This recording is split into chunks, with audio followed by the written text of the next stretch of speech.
We remain steadfast in our commitment in delivering local news that matters, stories that inspire, enriching the lives of Filipinos in Central and Eastern Visayas, in the Philippines and across the globe. This is your GMA Regional TV, kapuso ng bawat Pilipino.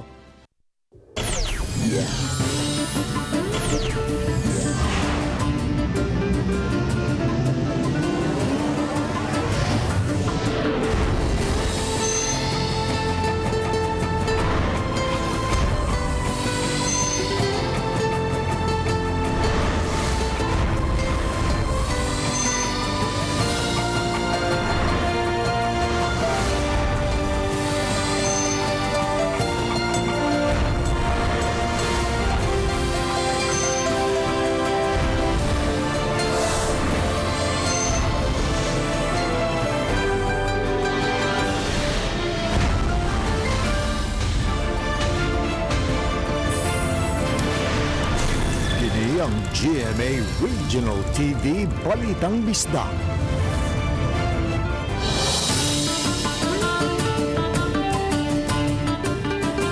Mayong hapon, kining inyong GMA Regional TV Balitang Bisdak. Ang bugtong kasaligan, kasandigan o karangpan sa mga Bisaya. Ako si Bobby Nalsar. Nga maghatod sa labing dako og mga nagunang balita nga mahinungdanon sa Central ug Eastern Visayas. Ako si Alan Domingo. Ako si Cecil Kibod Castro, live sa GMA Complex sa Dakbayan sa Sugbo. Cebu City Mayor Edgardo Labella o ang iyang asawa na bakunahan na o Sinovac. Gilauman nga makadani og dugang mga tao nga magpabakuna ang gihimo sa mayor. Subay ni ini gidasig sa mayor ang ubang mga senior citizen nga magpabakuna usab. Aniya ang report. Pasado alas 9 ganinang buntag miabot sa vaccination site si Mayor Edgardo Labella ug ang iyang kapika si Joy Labella. Usa-usab ka senior citizen. Gisusiuna ang ilang blood pressure, heart rate ug oxygen level. Human masuta sa doktor nga mamahimo ra silang mabakunahan, gihatagan dayon sila clearance nga mabakunahan. Wa ra gipamati nga adverse effect ang magtiayong Labella human obserbahi sulod sa 30 minutos. Okay raman, karon nagpabakuna ko, no? Maayo raman. Anyway, obserbahan pa man ta. Tandaan na itong gibuhaton, doon ay risgo. Pero ang risgo sa COVID, mas delikado. Pag-abot niya din no, atong equal vital signs, ang iyang BP, gwapo na bang kayo, no? 120/80. Ang iyang utusat, 99. After na to pag-vaccinate, no, nabibihan siya kausa. The same naman, wala may kuha, no? Nga, gipangutanan na to si Mayor. So far, wala rin makikibati, sir, no? Gidasig sa mayor ang mga senior citizen nga magpabakuna na aron maproteksyonan patok sa COVID-19. Sa 30,000 ka mga senior citizens nga nagparehistro online, kapin pa sa 5,000 ang nabakunahan. Sa pagkakaroon, ang hinatag lang nga bakuna ang gamiton sa dakbayan tungod kay dili pa man basta-basta makapalit ang dakbayan ug bakuna tungod sa tripartite agreement. Gipahibaw noon sa mayor nga may gigahing 400 milyones pesos ang dakbayan aron ipalit og bakuna. Hangyoon ko kamo mga senior o katong dunay mga comorbidities nga pagbabakuna na mo. Sa pagkaroon, may problema sa ato ang mga proposed nga mga vaccination sites diri sa atong syudad. Kay usa sa mga requirement magud nato, it should be accessible to all transportation, accessible to all vaccinees. Kauban si Cleofer Lumayag. Ako si Alan Domingo. Balitang Bisdak. Sa pagbalik na usab sa pagbakuna sa mga senior citizens sa Dakbayan sa Lapu-Lapu kanong adlaw, pipila ka mga sabangan na bakunahan ang mga langyaw o mga senior citizens og may comorbidities. Si Luan Mirondina sa report. Niadtong Abril 23 unta magpabakuna ang 66 anyos nga si Marilyn Pilar dungan sa iyang 70 anyos nga bana nga si Cipriano. Apan tungod kay usa siya ka dialysis patient ug may end-stage renal disease, gipangitaan siya og clearance gikan sa iyang doktor. Busa ganiha, mibalik siya sa Agos Covered Court aron magpabakuna, dala ang iyang medical certificate. Kuang yung kay ko nga magpabaksin. Kaya gikapoy na kong puyo sulod sa balay. Muna nga, May nalang ni makaginawa ta niya sa gawas, mahuman na tag-vaccine to avoid mga complications. Walay gihambin usab nga balatian ang 73 anyos nga American national nga si Gary Shirey, usa ka retired engineer ug 7 ka tuig nang nagpuyo sa Agos. Apan masaligon siya sa maayong benepisyo sa bakuna, busa lakip siya sa mga nagpabakuna ganihang buntag. The other methods are just defensive methods. The virus will still exist. Even with social distancing, face masks and shields, the virus will still exist. You have to have a positive measure to annihilate the virus. If I'm inoculated, I cannot carry the virus. Matod sa nurse nga si Delcy Salgado, ubay-ubay na sa mga langyaw nga mga senior citizens usab ug taud-taud nang nagpuyo sa Lapu-Lapu ang lakip sa mga nagpabakuna. Labi na katong first nato nga pag organize here nga ngani sa Agos, daghang foreigner nga niari-ngari. Kanang ni-submit yun sila silang kaugalingon kay need daw nga magpa-vaccine in order mahuman na ang pandemic. Ngon na siya. Naana sila nga rin naka-stay for. Ang uban is 3 years. Iya usab gihimugatan nga tungod kay 2,000 doses pa lang sa Sinovac ang naabot, priority nila karon ang mga senior citizens ug mga health frontliners. So as what Dr. Tunyakaw says, kung naana sila iyang i-evaluate kung needed ba gyud, and then most of all naa sila yung mga go signal from their medical doctors. Uban ni Marlon Melgazo, Luan Merondina, Balitang Bisdak.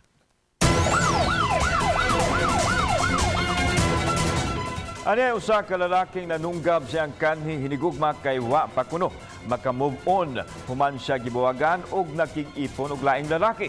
Nitao pang kutsilyo sa buko-buko sa biktimang 25 anyos. Suman, dunggaba sa suspek nga si JP Paharon, 93 anyos. Nahitabo ang krimen sa Magsaysay Hills, Barangay Poblasyon, Dakbayan sa Toledo. Nasamtang naglakaw ang biktima padong sa usa ka tindahan, kalit lang miabot ang suspek o midunggab kaniya. Gidala ang biktima sa tambalanan, samtang ang suspek nadakpan atol sa Hot Pursuit Operation sa Toledo Police. Tinguha karon sa Mandawi City Hall nga mupalit og dugang mga body camera aron magamit sa ilang mga personnel samtang nag-duty. Nakita nilang gamit kaayo kini aron ma-monitor ang ilang trabaho. Ang report ni Nico Sereno. 50 ka mga units sa body cams ang unang napalit sa Mandawi City Hall. 30 niini gitagana alang sa mga traffic enforcers ug personnel sa team, samtang ang 20 ka buok tua sa disaster ug emergency responders. Ang mga nahatagan niini required nga i-clip sa ilang uniform o gidili ang pagpaong samtang naka-duty. Nakita sa syudad, gamit kaayo kini sa paghimo sa ilang trabaho. Ang gitagaan og body cam kanang mga lugar nga heavy traffic sa main thoroughfare mo atong i-priority. Gamit kay naay mga kanang na-apprehend nato nga violators nga mamakak. Kada human sa shift sa personnel, i-turn over ang unit sa body cam aron ma-upload ang contents niini. So far wala pa. Papay mga reklamo, wala pa yung mga specific nga ilang body cam. Na mga family name ganila. Labi na sa mga dunay question sa pamaagi sa pagtratar o pag-apprehend sa usa ka enforcer kanila, mamahimong muhangyo nga ma-preview sa ilang opisina ang kuha sa bodycam. Aminado hinuon ang mga opisyales, dili pa maapuran karon ang mga personnel tanan, apan plano nila punan ang pag-purchase sa mga units aron mas daghan ang magamit. Lesson kani bitawng kutong nga mga personnel kay ang personnel nga bodycam ma-record man gid niya every day ang iyahang transactions with the clients sa kadalanan. So makita gyud ang gibuhat o madungog ang gisulti kay audio ug video man. Uban ni Godfrey Relien, Nico Sereno, Balitang Bisdak. Dakbayan Subo nagkahiusa sa baruganan sa probinsya nga dili na lisod-lisoron pa ang mga OFW o mga returning overseas Filipino, inigpauli na din Ano ang report? Any imposition will have to be with the concurrence of the province of Cebu. We do this kay una sa tanan na maluoy ta sa atong mga OFWs mo na nagsakripisyo dito sa gawas. Mao kini gipadayag ni Governor Juan Garcia kalabot sa pagdipinsa nini sa mga OFW ug returning overseas Filipino gikan sa ipatuman nga nasudong lagda nga magpig-ot sa panahon nga mopauli na sila sa Sugbo. Una nang gipatuman sa lalawigan ang dili pagpaubos sa quarantine sa mga OFW ug ROF kinsa ipaubos sa swab test inig-abot nila sa Mactan Airport. Kung magnegatibo ang resulta sa swab test, usa o duha ka adlaw mamahimo na kining moderitso sa ilang lungsod. Ang lakang sa lalawigan hugot nga gisurtahan ni Mayor Edgardo Labella sa Cebu City. Kung magnegatibo sa COVID test ang mga OFW ug returning overseas Filipinos, sulod sa duha ka adlaw papaulio na kini sa ilang balay. Kini aron mahatagan og igong panahon ang mga manguli nga makauban ang ilang pamilya ug dili na makagasto pa. I admire the sentiment of the governor because kanamo mga na mauli, they want to be with their family. Ug atong i-hold og 16 days nga quarantine, that's too much kung na negative na sila. Sa atong polisiya sa Dakbayan, negative gani 2 days ra gawas na. Hinon giklaro sa mayor nga kadtong magpositibo sa virus dadon sa quarantine facility depende sa sitwasyon kung mild o adunay gipamati sa lawas. Kauban si Cleofer Lumayag, ako si Alan Domingo. Balitang Bisdak.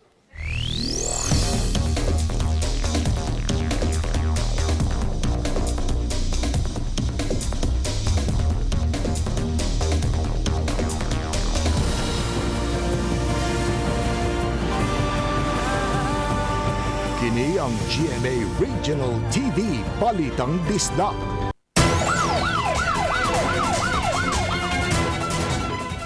O sa kalalaki nga hubog nga taga Barangay Tangke Talisay, kinsa nagsagit-sagit nga pulpol ang mga pulis. Gibuyag siyang silingan na ang namuyag na dunggaman. Ang detalye pinagi sa report ni Faye Marie Dumabo. Fem.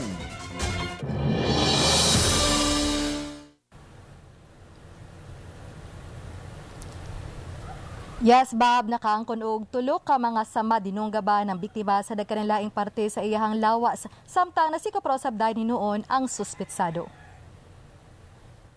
Nagkadugo pa kining kutsilyo nga na-recover sa kapulisan nga gingong gigamit ni John Raf Bazar, 20 anyos, suspetsado sa pagpanunggab kinsa gitanggong na karon sa detention cell.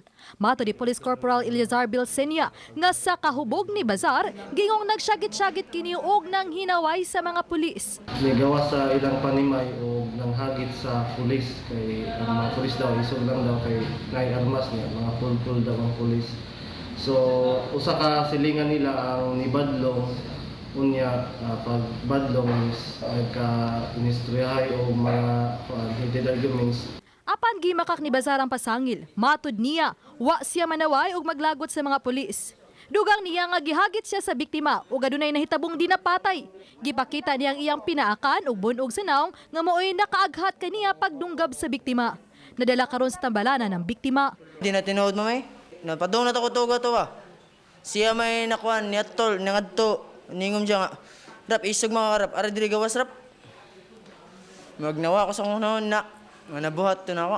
Giangko ni Bazar nga sa miaging tuig nakagawas siya sa bilangguan sa kasong pagpamaligya og nadiling drugas. Apan iyang gitataw nga wa siya maglagot sa mga pulis. Kanunay magpatrolya ang pipila ka mga sakop sa kapulisan uban sa Tangke Defender sa Barangay Tangke aron hingpit na mapuhag ang nadiling drugas. Ang atong opisina ma'am is available siya 24 hours 7 diri sa police station. So kung naman sila mga reklamo wala na uwinan, is pwede kayo sila modol diri sa atong station.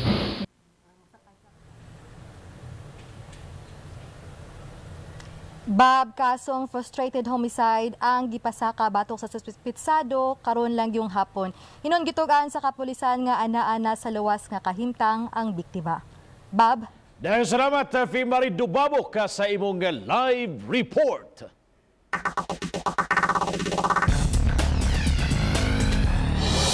Disgrasya sa may reclamation area na hulikam sa kwa sa Mandawi City Command Center.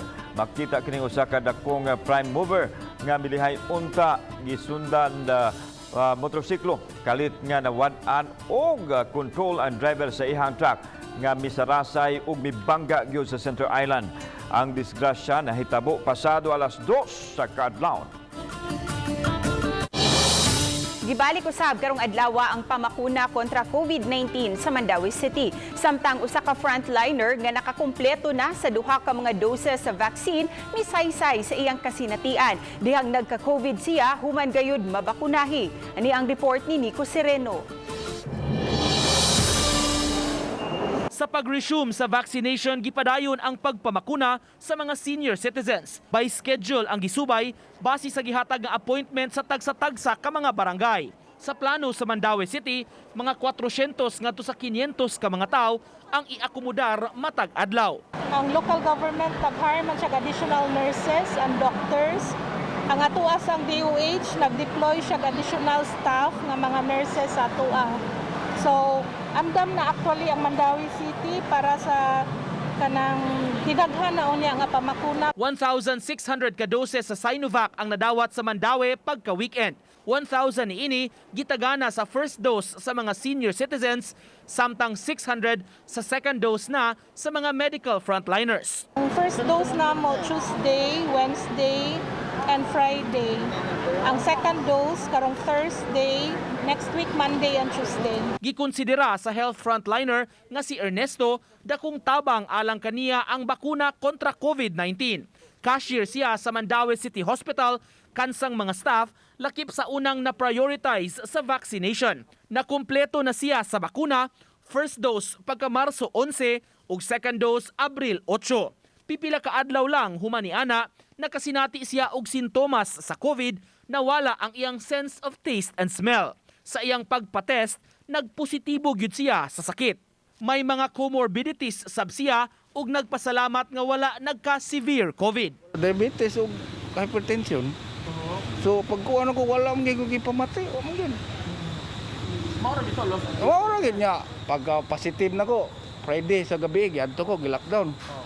Pagka Saturday is nabalik man akong smell mga 30%. Human sa iyang kasinatian, mas midasig pa siya sa iyang pamilya ug mga higala nga magpabakuna kung higayon na nila aron pamproteksyon. Encourage sa tanan nga magpabakuna gid kay based sa akong experience wala man goy kay symptoms wa sa kay kumadaot. Uban ni Godfrey Relien, Nico Sereno, Balitang Bisdak.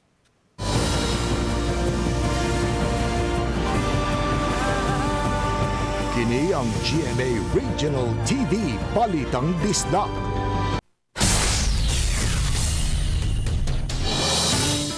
Alang sa usa ka inahan na buhaton gyud ang tanan taliwa sa kalisod alang lang sa iyang mga anak. Apan mas tulukibon ang gihimo ning usa ka 83 anyos nginahan kay bisan pa sa iyang taas nga pangidaron padayong miatiman sa iyang duha ka mga anak nga may suliran sa pangisip. Ang report ni Fimari Dumabog. Bisan sa edad nga 83 anyos, si Nanay Placida Dilantar may magluto og pagkaon, manilhig og uban pang buluhaton sa balay. Ang suhulan nga iyang gidawat sa Cash for Work program sa pagpanilhig sa daan sa Bukirang Barangay sa Campo 4, Talisay City. Maoy gikuhaan sa inadlaw-adlaw nilang panginahanglan. Apan luyo sa iyang taas nga pangidaron, nagatiman siya sa duha niya ka mga anak babay nga nag-edad og 51 ug 41 anyos. Nga puros adunay suliran sa pangisip. Siya gihapon ang mupakaon ug mokaligo kanila. Iya pa silang agakon palabang aron adto liguon sa tubod nga atbang sa ilang gipuy-an. Nabyuda siya sudda sa 13 ka tuig ug siya na ang nagatiman kanila bisan sa iyang katiguangon. Ipanlabay ang mga lusa, ang karing usay, ipanlabay ang kaldero nga naay kanon. Mapulos na gyud ko kasuko. Ako lang giagwanta, Ginoo. Mamatay na ko ani Ginoo. Uy, sus Ginoo, di na gyud ko kagwanta hapit sa akong kagul. Lujo kay tan-aon. Oh, lalo sinang-sidang ka nang maningkamot ra gyud na siya kanang magkuan. Adunay higayon nga musukol kaniya ang duha. Ug gani nahiktan niya kadiyot ang manghud kay mudagan sa daan nga hubo. Nabalaka siyang maligsan.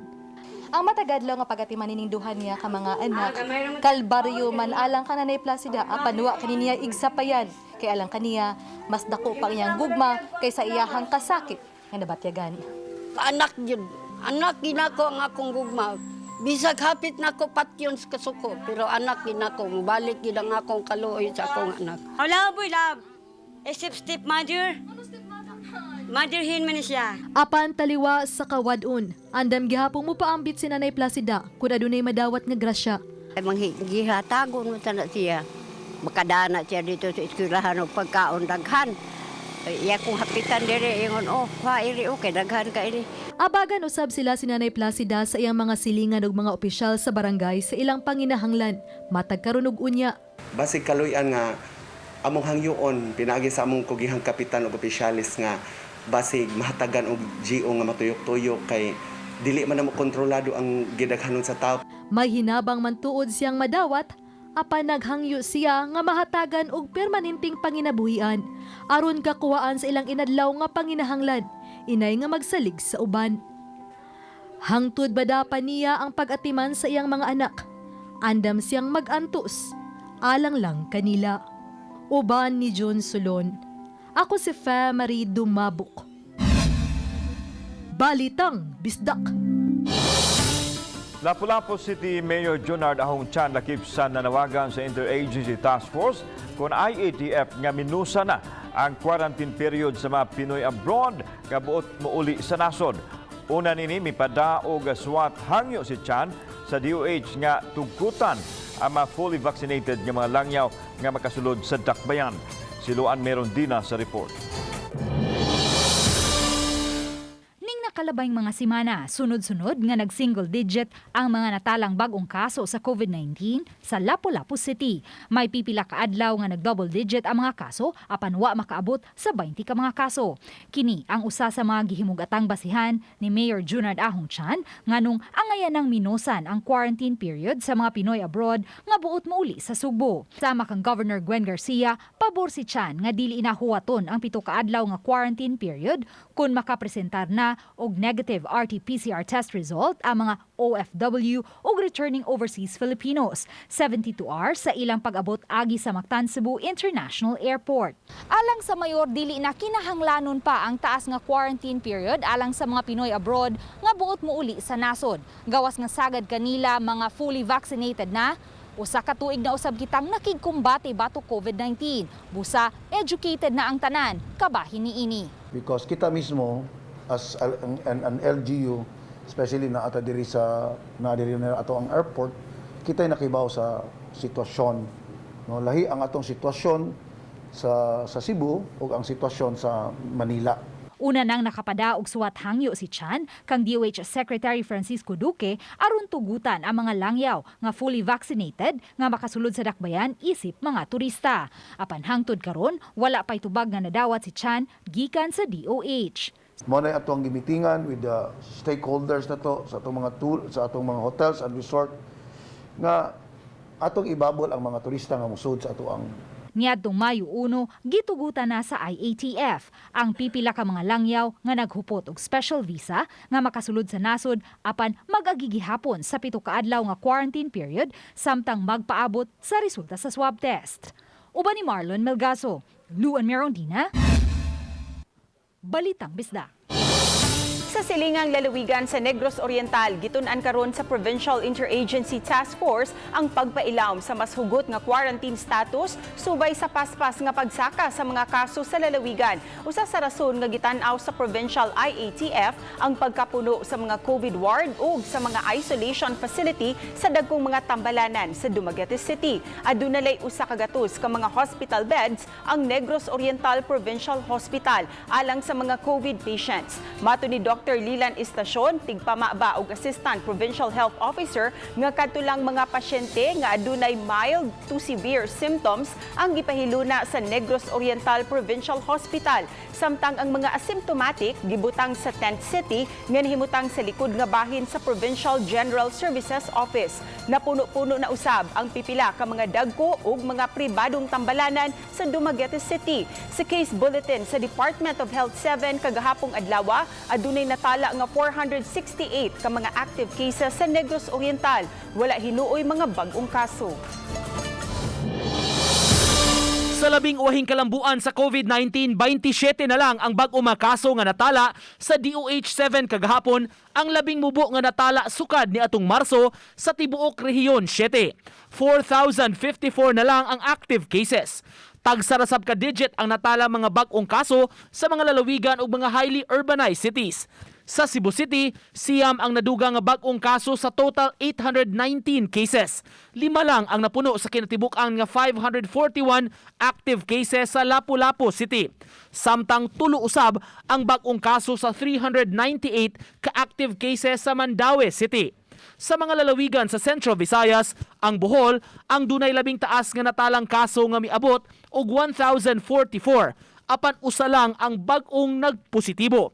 Miabot sa 777 ang active cases sa Cebu Province, apan siyam lang ang bag-o.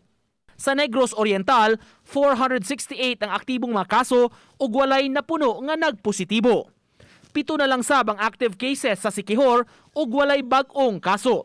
Sa Eastern Visayas, ang active cases miabot og 499 ug 21 niini mga bag-ong natakdan sa sakit.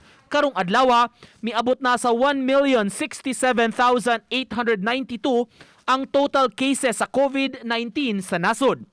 66,060 ang active cases, 5,683 ang bag-ong mga kaso. Samtang sa 153,559,931 ka mga kaso sa tibuok kalibutan, 90,288,667 nangaayo na. Nico Sereno, Balitang Bisdak.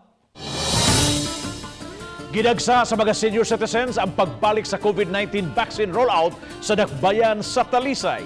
Si Marie Dumabok ka sa report. Alas 11 pa lang sa buntag, 86 nang nabakunahan sa mga staff sa Talisay City Health Office diha sa Lagtang Gym. 69 kanila mga senior citizen, samtang 14 kanila nga naa sa A3 priority list kun person with comorbidities, samtang 3 ang mga frontliner. Kapin sa 50 pa usabang nagpaabot sa ilang turno, pipila kanila walk-in. Kay gisugdan na ang pagpamakuna nga matag barangay, 40 sa naghuwa taga Barangay Bulacau nga nag-una sa talaan. Usa kanila si Kapitan Banjo Abastillas sa Barangay Bulacau, nga usa na usab ka senior citizen. Schedule for Barangay Bulacau, then akong gibutangan yo dito og service vehicle para paghatod sa mga senior citizen nga gusto gyud, no, willing. Nagpabakuna usabang 67 anyos nga school nurse sa Talisay City College. Supposedly, pero nalak man ang vaccine before. So, prioritize na is the frontliner bito mga batano-batanong compares ang mga age karon. Mato sa Talisay City Health Officer, nga hanayon pa nila ang sistema kung mas magkadaghan pa ang mga tao nga gustong magpabakuna. Ang mga kapitan nga ni ayuda sa gyud nga matransport diri. Plus na atoy mga nabilin nga kato sa mga A1 pa nga mga client. Dungagan sa mga walk-in sa A2, so morning murag nadagsa mi karong buntaga. Karong hapon, 15 sa mga frontliner ang nahatagan sa ilang second dose. Ugma sa bakunahan sa second dose ang laing 159 ka mga frontliner gamit ang Sinovac vaccine. Nang hinaot ang Talisay City Health nga laing 300 ka mga bakuna ang ihatag sa Provincial Health Office ugma sa Dakbayan. Uba ni John Solon. Ako si Marie Dumabok. Balitang Bisdak. Sa mga gipang-uhaw na, gikadakdang libkason sa Dakbayan Subo ang liquor ban, sugod karong Biyernes. Pero mapagawas pa og silib order ang mayor. Mahitungod ini, apan bisan kung libkason na ang liquor ban, kinahanglan gihapon nga mutuman sa protocol ang mga nagnegosyo nini. Dili magpanuko ang syudad sa pagpasira sa mga establishmento kung masuta nga wa sila mutuman sa lagda. Aron masiguro nga magsunod ang mga tao at dunay gitahasan sa pagmonitor nini. Wa ipadaplin sa mayor ang posibilidad nga musaka ang kaso sa COVID kung dili magmatngon ang katawhan. Kagahapon nakatala og siyam ka mga bag-ong kaso ang Dakbayan sa Subo. Ang labing ubos nga natala sud nining tuiga. Nang niubos gyud ang atong cases karon, pero dili pasabot nga mo kumpiyansa ta. Mas labing kikinahanglan nga magmatngon ta kay ang virus ni apay gatuyok-tuyok. Kini ang tong latest weather update Tuesday, May 4, 2021. Ang easterlies or init na hangin gikan sa dagat Pasipiko ang paday nakaapekto sa tibuok sa nasod. Ang Central Visayas kasama na ang probinsya sa Cebu, Western Visayas, Palawan, Kalayaan Group of Islands ug ang Occidental Mindoro makasinati na panagsama panganuron ngadto na sa medyo madag-umo na kalangitan ug naay mga patak-patak na mga pag-uwan ug kini mga localized na mga pagpanugdog ug kilat. Samtang Eastern Visayas makasinati silang katag-katag na mga pag-uwan ug mga pagpanugdog ug kilat mugna kini sa easterlies. Ug para sa atong mga dugang detalye, bisitaha atong mga official social media accounts. Kini si Jomar Clarino gikan diri sa Mactan, Pag-asa, Visayas, DOST, maayong adlaw.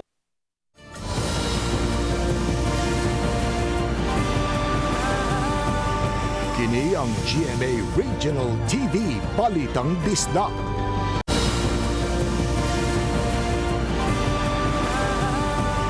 Kini ang GMA Regional TV Balitang Disda. Sa laluigan sa Siquijor, mas hamugaway na unya ang Banban National High School sa lungsod sa Siquijor, human mauyuri sa Provincial Board ang pagpalit o galuna din barugan sa dugang mga classrooms gamiton sa Provincial School Board ang ilang Special Education Fund nga moabot og 700,000 pesos sa aron ipalit og 865 square meters nga luna.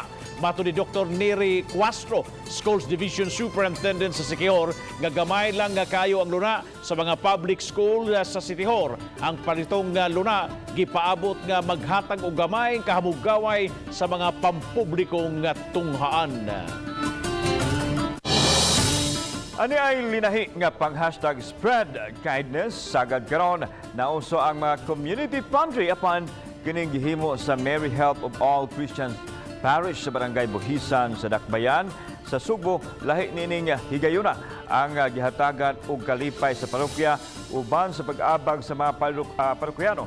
Ang kabataan sa ilang parokya sa iyang post gipahibaw ni Father Mar Balili, kura paroko sa Mary Help of All Christians Parish, nga may giandam silang 500 ka mga chinilas, 500 ka mga pagkaon subay sa pagsaulog sa 500 years of Christianity sa Sugbo. Iyang gipahibaw nga kining tanan alang sa mga bata nga nagpuyo sa bukirang dapit sa parokya. Malipayon usab siya tungod sa tabang nga gihatag sa mga benefactor sa parokya.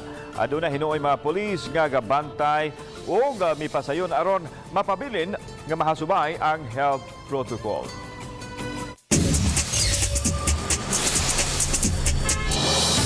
Alang sa taga Metro Cebu nga mahiligon og mga mananap ani ay dapit sa dakbayan sa Talisay nga haom kaayo og makalingaw nga suruyan, mapabata man, mapamilya o kaha mapabarkada. Kini sa report ni Femery Dumabok. Sa pagluag na sa quarantine status sa lalawigan sa Subo, inanay na usab nga bibukas ang turismo sama nining zoo nga nahimutang sa Barangay Biasong, dakbayan sa Talisay. Napuno sa laing hayop ang usa ka ektaryang luna nga naglakip sa kapin sa 80 ka mga hayupan o kapin sa 50 ka mga species nga sama na lang sa ostrich, peacock, tortoise. May napuusab ka mga species sa mga langgam sama sa hornbill, Philippine eagle owl nga naghatag og dugang kanindot sa ila usab nga mga tanom. May mga usa o deer usab, mga unggoy ug daghan pa. Giangkon sa tagduma sa zoo nga galisod sila sa pag-atiman sa mga hayop sa dulan usa ka tuig nga wa makabukas tungod sa pandemya. Apan naningkamot sila nga mapabilin ang zoo aron dunay kabalikan ang publiko, labi na ang kabataan. To educate the people about the animals and also hindi gid na mo pwede pasagdan pud ang mga animals diri, so nangita gid magpaagi para maka kanang survive ra taon pud mi. Naabtan sa GMR TV Balitang Bisda kining pamilya, din usa sa ilang mga bata ang nagsaulog sa iyang adlaw na tawhan. Pinaagi sa pagduaw sa zoo. Take the kids out because finally after pila ka months of being cooped in the house kana. So it's a good to expose them to fresh air, and then at least here medyo not so many people yet. Highlight sa zoo ang pagpakaon sa 64 anyos na nga buaya nga gipanganlan og lapu-lapu. Iyang partner kaniadto si Magellan nga dugay na usab nga mitaliwan. Unfortunately, Magellan died last 2004. That is because if the crocodiles are going to mate, they're really aggressive. during meetings. Sa 200 pesos nga entrance alang sa mga dagko o 150 pesos alang sa mga bata, mahimo nang masuri ang dapit sa tibuok adlaw. Kanunay usab ang pahinumdum sa tagduma nga mosunod gyud sa health protocol. Uban ni Jun Sulon, ako si Femari Dumabok. Balitang Bisdak. Mga kapuso, kini ang inyong ipaabot nga proof of purchase promo sa GMA. Ang kapuso, bigay premyo panalo. Kapin sa 8 milyones pesos ang ipanghatag o kapin usab sa 1,600 ang mamahimong mudaog. Adunay kahigayunan nga mudaog ka sa house and lot o cash prize. May kahigayunan usab nga mudaog sa papremyo ang inyong suki nga tindahan. Sundalang ninyo ang safety guidelines o protocol. Ang official sending sa mga entry magsugod sa May 8 hangtod July 16, 2021. Pagmatmon kamo batok sa mga fake news o kaha mga scam text. Tanaw lang mo si GMA o mamahimong bisitahon ang GMA promo sa Facebook account alang sa opisyal nga detalye. Mayong hapon sa atong magkapuso diya sa Quijor, Bohol, Negros Oriental.